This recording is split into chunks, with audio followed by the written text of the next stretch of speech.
cienījamie klātesošie, es patiešām īsi, un tātad 2 par, un laikam 2 pret. Man liekas, vispirms jau jāsāk ar to, ka kašķi vai konflikti, vai kā to varētu nosaukt, cik vien es sevi atceros starp filozofiem valda. Vai tur ar Z, vai tur ar S. Es biju pie pašiem pirmsākumiem, tas turpinās joprojām. Vai tur rakstīt Kierkegaards, Kierkegaards un vēl dažādi turpinās joprojām. Ir vismaz kādi 7 Kierkegaardi, dažāda tāda veida. Bet es esmu par to, ka mums ir iestrādes, mums ir materiālie resursi. Un es arī esmu tik senīla vai tik antīka, ka es zinu, kā šie resursi, tā sakot, veidojās. Mums nebija sākumā grāmatu nemazam nekādu, ne latviešu valodā joprojām, man liekas, ir, bet tajos gados, kas tagad ir, un pateicoties institūtam, un pateicoties tulkotājiem, tas tomēr ir plaukti aizpildīti. Milzīgā apjomā, bet mums nebija grāmatu ne angļu, ne franču, ne vācu valodā, un mēs sākām ar to, ka mums bija te humanitārās dāvanas, kuras mēs vai nu atvedām paši līdz, vai mums atsūtīja, un mums patiešām bija ar ko lepoties šajā ziņā. Un es domāju, ka pateicoties šīm iestrādēm un tai saukotnējai atvērtībai, un es esmu par šo atvērtību, un par to, ka acīm redzot, mēs pārdzīvojam pat labam to posmu, kad mēs sajūtam, ka mums šī atvērtība nav pietiekama. Mums nav pietiekaši skābekļi, mums pietrūks šī skābekļa.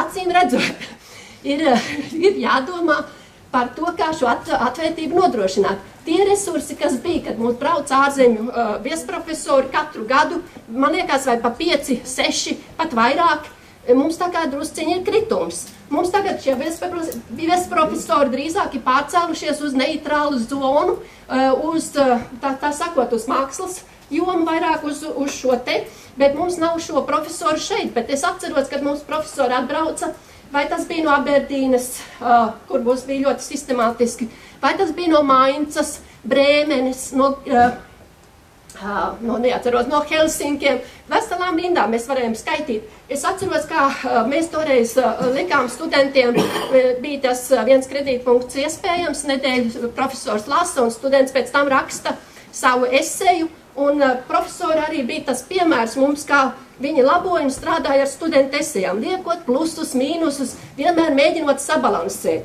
Un man liekas, ka šeit tas ir tas otrs, kur mums ir ļoti jāstrādā un kur mums droši vien, ka ir daudz ko darīt, daudzu iemeslu dēļ. Tas ir, ka mums pieaug šis jutīgums pret intelektuālo īpašumu. Un ka šajā jutīguma, tā sakot, vairošanā, mēs sākam ar to, ka students strādā sistemātiski. Strādā visa semestra gaitā, un patsniecējs iemācās viņu novērtēt arī visa semestra gaitā. Jo man šķiet, tas nav normāls darbs. Ja students, tā sakot, atnāk beigās, pēdējā naktī viņš tur kaut ko ir izdarījis, viņš skatās ar skaistām acīm. Man, protams, man arī Armanda acis patīk. Es nevaru tā sakot teikt.